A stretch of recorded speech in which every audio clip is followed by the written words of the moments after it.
Hi అండి, నేను మీ సలోమిని. ఈరోజు ఉల్లిపాయ మెత్తళ్ళు టమాటా కర్రీ ఎలా ఉండాలో చూపిస్తారండి. ఒక 100 గ్రాముల మెత్తళ్ళు తీసుకున్నానండి. ఇవన్నీ చక్కగా నానబెట్టి గోరుతో ఇలా గీరేసేసి నీట్ చేసి పెట్టానండి. ఇట్లా తలకాయలు తీసేయాలి. ఇది కూడా ఇలా చీల్చేసి దీంట్లో ఉన్న చేదు అవి ఉంటాయి కదండి, తీసేయాలి. చక్కగా నీట్గా కడిగి పెట్టాను. ఒక 100 గ్రాములు ఇవి తీసుకున్నాను. ఒక అరకిలో పెద్ద ఉల్లిపాయలు తీసుకున్నానండి. ఇవి సన్న సన్న ముక్కలు కట్ చేసి పెట్టాను. ఇలా కట్ చేసుకోవాలండి. కొత్తిమీర, కరివేపాకు, పచ్చిమిరపకాయలు 3 తీసుకున్నానండి. నిలువుగా కట్ చేశాను. 3 టమాటాలు చిన్న చిన్న ముక్కలు కట్ చేసి పెట్టానండి. ఇప్పుడు కర్రీ ఎలా ఉండాలో చూద్దాము. దీంట్లో మరి ఒకటి మెత్తళ్ళు అయితే బాగోవు కాబట్టి 3 గుడ్లు కూడా తీసుకున్నానండి. చాలా బాగుంటుందండి ఈ కర్రీ, ఒకసారి ట్రై చేయండి. ఇప్పుడు కర్రీ ఎలా ఉండాలో చూద్దాము. 3 గుడ్లు తీసుకున్నాను. అంటే మేము ముగ్గురమే కాబట్టి 3 తీసుకున్నాను. మీరు ఎంతమంది ఉంటే అన్నీ వేసుకోవచ్చు. ఇప్పుడు కర్రీ ఎలా ఉండాలో చూపిస్తానండి. ఇదిగోండి గిన్నె తీసుకున్నాను. ఇప్పుడు పొయ్యి వెలిగిస్తున్నాను. ఇదిగోండి పొయ్యి వెలిగించాను. మనం ఏ గిన్నెలో వండుకోవాలో ఆ గిన్నె పెట్టుకోవాలండి. గిన్నె కాలిపోయిందండి. దీంట్లో ఈ గెరిటితో 3 గెరిటలు ఆయిల్ వేస్తున్నానండి.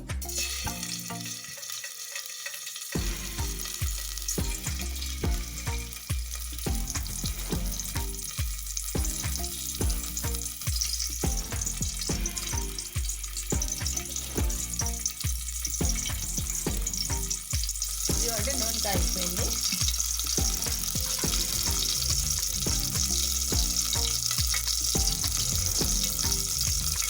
ఉల్లిపాయలు వేసేస్తున్నాను. కరివేపాకును, పచ్చిమిరపకాయలు.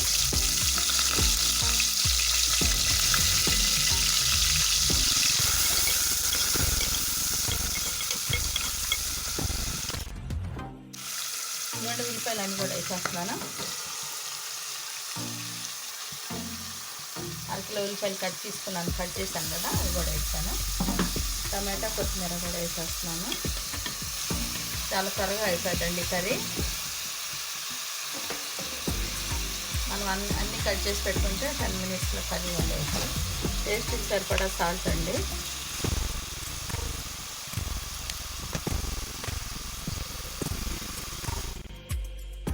టేస్ట్కి సరిపడా కారం కూడా వేసుకోవాలి.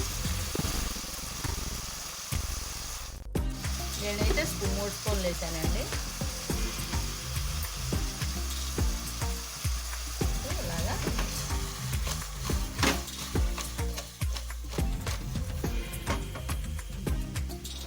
ఇలా కలిపేసుకున్న తర్వాత దీని మీద మూత పెట్టి ఉంచేయాలండి. ఉల్లిపాయలు, టమాటాలు అన్నింటిలో వాటర్ అంతా బయటకు వచ్చేసింది కాబట్టి మూత పెట్టేసేసి నూనెలో వచ్చే కాయగూరలో వాటర్ వస్తుంది కదండి, ఈ 2 కలిపి మగ్గిపోతాయి నూనెలో. మూత పెట్టేస్తాను. 10 నిమిషాలు అయినాక చూద్దాము. మీడియంగా పెట్టాలండి మంట. ఎక్కువ మంట పెడితే మాడిపోతుంది కాబట్టి మీడియంగా పెడుతున్నాను. ఒక 10 నిమిషాలు అయినాక చూద్దాం.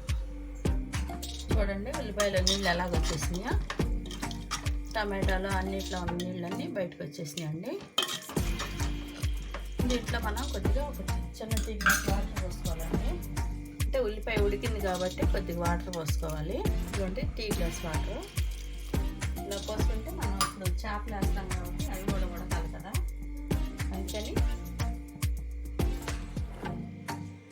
అన్నీ వేసాం. కొత్తిమీర, ఉప్పు, కారం అన్నీ వేసాం కాబట్టి ఈ చేపలు కూడా వేసేస్తే ఈ ఉన్న వాటర్తో చక్కగా ఇనిగిపోతుందండి, ఉడికిపోతుంది. ఇది ఉడికిన తర్వాత కర్రీ ఎలా ఉంటుందో చూపిస్తానండి. ఒక 10 మినిట్స్ ఆగి చూద్దాము.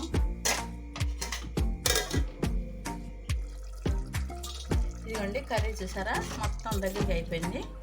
ఇందాక చేపలు కూడా వేసాం కాబట్టి అవి ఉడికిపోయి ఉంటాయి. ఇప్పుడు గుడ్లు వేసేస్తున్నానండి.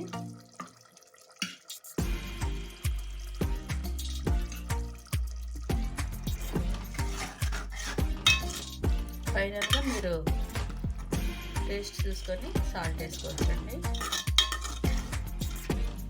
ఇంతేనండి, చాలా సింపుల్గా అయింది. ఒకసారి ట్రై చేయండి. టేస్ట్ చేయండి, లైక్ చేయండి, షేర్ చేయండి, సబ్స్క్రైబ్ చేయండి. ఒక 5 మినిట్స్ ఆగి దింపేద్దామండి. ఎందుకంటే గుడ్లు వేసాం కాబట్టి ఈ పులుసు ఆ గుడ్లు కూడా పట్టాలి కాబట్టి ఒక 5 నిమిషాలు ఆగినాక మంట ఆపేస్తాను. 5 మినిట్స్ ఆగి చూద్దాం. ఇదిగోండి కర్రీ అయిపోయింది. చూసారా చాలా చక్కగా ఉడికిపోయింది. కొద్దిగా ఇది పులుసుగానే ఉంటే బాగుంటుందండి, అన్నంలో కలుపుకోవాలి కాబట్టి. ఈ కర్రీ టైట్గా ఉంటే అసలు బాగోదండి. దీన్ని ఉల్లిపాయ మెత్తడి పులుసు అంటారు.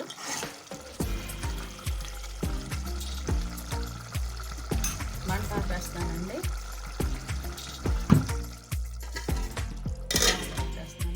ఏ కర్రీ అయినా వెంటనే వడ్డించుకోకూడదండి. ఒక 5 నిమిషాలు ఇలాగా వేడి మీద ఉంచేసి 5 మినిట్స్ అయినాక వడ్డించుకోవచ్చండి. ఒకసారి ఖచ్చితంగా ట్రై చేయండి. Thank you.